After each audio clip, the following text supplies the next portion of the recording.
আসসালামু আলাইকুম। আশা করি সবাই ভালো আছেন। আমেরিকার প্রেসিডেন্ট ডোনাল্ড ট্রাম্প উনি যে আমেরিকায় বসবাসরত অবৈধ অভিবাসী তাদেরকে নিয়ে একেবারে গুরুত্বপূর্ণ এবং কঠিন একটা সিদ্ধান্ত নিয়েছেন এবং সেটা তিনি ইতিমধ্যে জানিয়েছেন। যুক্তরাষ্ট্রে বসবাসরত হাজারো অবৈধ বা অনিবন্ধিত অভিবাসীকে নিয়ে বিস্ময় জাগানো একটি পরিকল্পনার কথা জানিয়েছেন দেশটির প্রেসিডেন্ট ট্রাম্প। তার এই পরিকল্পনা অনুযায়ী তাদের কিউবার গুয়ান্তানামো বে এলাকার বন্দিশালায় আটকে রাখা হবে। প্রেসিডেন্ট ট্রাম্প বলেছেন তার কথায় 30,000-এর মতো অপরাধী অবৈধ অভিবাসী আটকে রাখতে কিউবার পূর্বাঞ্চলীয় কুখ্যাত সামরিক স্থাপনায় একটি আটক শিবির নির্মাণ করার নির্দেশ দিয়েছেন। গুয়ান্তানামো বে কারাগার নামে পরিচিত এই স্থাপনায় 9/11 হামলার পর থেকে সন্দেহভাজন সন্ত্রাসীদের বন্দী রাখছে যুক্তরাষ্ট্র। 20 জানুয়ারি দ্বিতীয় মেয়াদে যুক্তরাষ্ট্রের প্রেসিডেন্ট হিসাবে শপথ নিয়েছেন ট্রাম্প। অভিষেক অনুষ্ঠানে দেয়া ভাষণে অভিবাসীদের বিরুদ্ধে কঠোর পদক্ষেপ নেয়ার ঘোষণা দেন তিনি। বলেন যুক্তরাষ্ট্রে অবৈধভাবে প্রবেশ বন্ধ করে দেবেন তিনি। অবৈধ অভিবাসীদের অপরাধী হিসাবে বর্ণনা করে ট্রাম্প বলেন যুক্তরাষ্ট্রে থাকা এমন লাখো অভিবাসীকে ফেরত পাঠানো হবে। একই সঙ্গে ট্রাম্প জন্মসূত্রে নাগরিকত্ব নিয়ে যুক্তরাষ্ট্রের বিদ্যমান নিয়ম কানুন পরিবর্তন আনার কথা জানান। নতুন নিয়মের আওতায় নথিবিহীন অর্থাৎ অবৈধ কোনো অভিবাসী যুক্তরাষ্ট্রের সন্তান প্রসব করলেই সেই শিশু স্বয়ংক্রিয়ভাবে মার্কিন নাগরিকত্ব পাবে না। সম্প্রতি এ সংক্রান্ত একটি নির্বাহী আদেশেও সই করেছেন তিনি। অবৈধ অভিবাসীদের গুয়ান্তানামো বেতে বন্দী করে রাখা নিয়ে ট্রাম্পের ঘোষিত পরিকল্পনায় যুক্তরাষ্ট্রে শুরু হওয়া অভিবাসী বিরোধী অভিযান আরো জোরদার হবে বলে মনে করা হচ্ছে। চুরি বা সহিংসতায় জড়িত অভিবাসীদের বিচারপূর্ব আটক আদেশ নিয়ে নিজের স্বাক্ষর করা একটি বিল প্রসঙ্গে হোয়াইট হাউসে বক্তব্য দেওয়াকালে তিনি বলেন গুয়ান্তানামো পরিকল্পনা অভিবাসীদের অপরাধের অভিশাপ নির্মূলে আমাদের এক ধাপ এগিয়ে নেবে।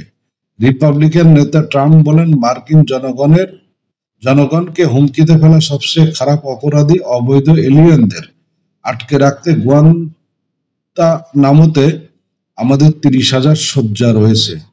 অনিবন্ধিত অভিবাসীদের আটকে রাখার ক্ষেত্রে এটি শীঘ্রই তার প্রশাসন এর সক্ষমতা দ্বিগুণ করবে বলেও তিনি মন্তব্য করেছেন। 2001 সালের 11 সেপ্টেম্বর যুক্তরাষ্ট্রের টুইন টাওয়ার সহ কয়েকটি স্থাপনায় হামলার প্রেক্ষাপটে বিশ্বজুড়ে তথাকথিত সন্ত্রাস বিরোধী অভিযান শুরু করে দেশটি। এর আওতায় আফগানিস্তান, ইরাক ও আরো কয়েকটি মুসলিম সংখ্যাগরিষ্ঠ দেশের সেনা অভিযান চালায়। তারা অভিযানে আটক হওয়া ব্যক্তিদের ধরে এনে কুখ্যাত গুয়ান্তানামো বে কারাগারে বন্দী রাখা হয়।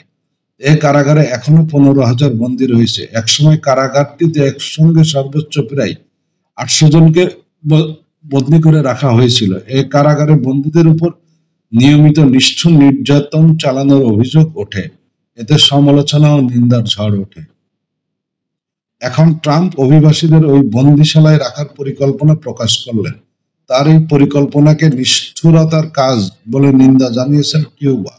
হোয়াইট হাউসে বসার পর বুধবার প্রথমবারের মতো দ্বিদলীয় একটি বিলে সই করেছেন প্রেসিডেন্ট ট্রাম্প। এই পদক্ষেপের ফলে মার্কিন কর্তৃপক্ষের হেফাজতে থাকা অভিবাসীদের সংখ্যা নাটকীয়ভাবে বেড়ে যেতে পারে। ভেনেজুয়েলায় এক অনিবন্ধিত অভিবাসীর হাতে অভিবাসীর হাতে খুন হওয়া 22 বছরের একজন মার্কিন নার্সের নামে দ্য লেকেন রিলে অ্যাক্ট এর নামকরণ করা হয়েছে। নার্সকে খুন করার আগে দুবার তাকে গ্রেপ্তার করা হয়েছিল, তবে পরে তিনি মুক্তি পান। বিলটি স্বাক্ষরের অনুষ্ঠানে ট্রাম্প বলেন আমাদের দেশের এই আইন নিহত নার্সের নাম চিরদিন সমুজ্জ্বল থাকবে। অনুষ্ঠানে নিহত নার্সের অভিভাবকরা উপস্থিত ছিলেন। তো এই হচ্ছে বিষয়। এখন আমেরিকা যদি আসলে যে ধরনের পদক্ষেপ নিচ্ছে তাতে ওই দেশে লক্ষাধিক অবৈধ অভিবাসী রয়েছে এবং তার মধ্যে 30,000 অভিবাসীকে তারা দেশের জন্য হুমকি বলে মনে করছেন। এবং উদাহরণ হিসাবে যে ভেনেজুয়েলার এক নাগরিকের হাতে ওই দেশের একজন নার্স খুন করা হত্যা হয়েছিল এবং সেই নার্সের নামে উনি আমেরিকা কিন্তু একটা আইন চালু করেছে এই অবৈধ অভিবাসীদের বিরুদ্ধে। তো আসলে ট্রাম্প যে ধরনের পদক্ষেপ নিচ্ছে তাতে অবৈধ অভিবাসীদের জন্য আসলে আমেরিকায় বসবাস করাটা খুব একটা সহজ কাজ হবে বলে মনে হচ্ছে না। ভালো থাকবেন সবাই।